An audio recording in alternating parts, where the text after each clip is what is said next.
কোরআনের বিরুদ্ধে যে বেয়াদব কথা বলবে বাংলাদেশে থাকার উপযুক্ত ওই বেয়াদব নয়।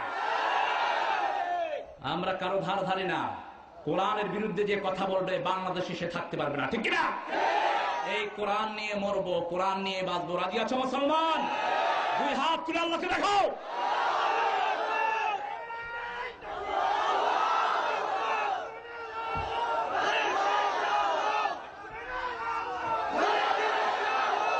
আল্লাহ আমার ভাইদেরকে কবুল করুন। চিৎকার করে বলেন আমিন।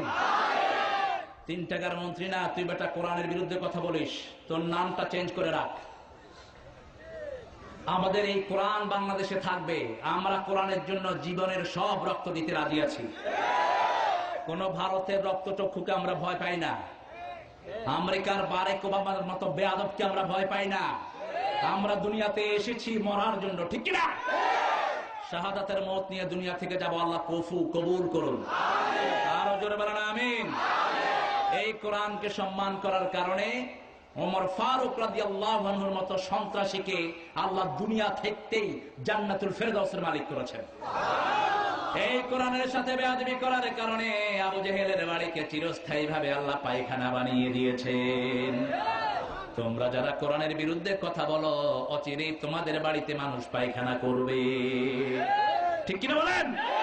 আল্লাহ বলেছেন কারা কোরআনের বিরুদ্ধে কথা বলে শুনো।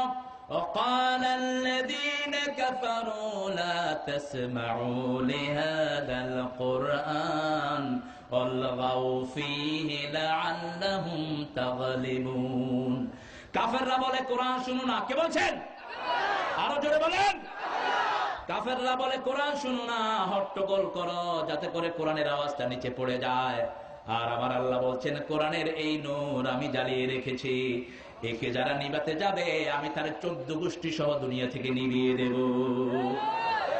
ইউরিদুনা লিইউতফিউ নূরাল্লাহি বিআফওয়াহিহিম ওয়াল্লাহু মুতিম্মু নূরিহি ওয়ালাউ কারিহাল কাফিরুন। কার কথা? ওরা ফু দিয়ে আল্লাহর কোরআনের আগুনকে নিভিয়ে দিতে চায়, কোরআনের নূরকে নিভিয়ে দিতে চায়। আল্লাহ বলেন আমি এই নূর জ্বালিয়ে রেখেছি, এই নূর নিভাতে তারাই আসবে, তাদেরকে চিরতরে নিভিয়ে দিবেন কে? এই নূর জ্বলন্ত থাকবে, কাফেরদের যতই কষ্ট হোক, ঠিক না বেঠি? আপনারা এই নূরের সাথে থাকতে রাজি আছেন তো? দেখি কারা কারা রাজি নাই, হাত তুলে দেখান। এবার ঠিক আছে, মানে ঠেলার চড়ে উঠে গেছিল, বুঝ জ্বালাইছে, এবার বুঝ জ্বালাইছে।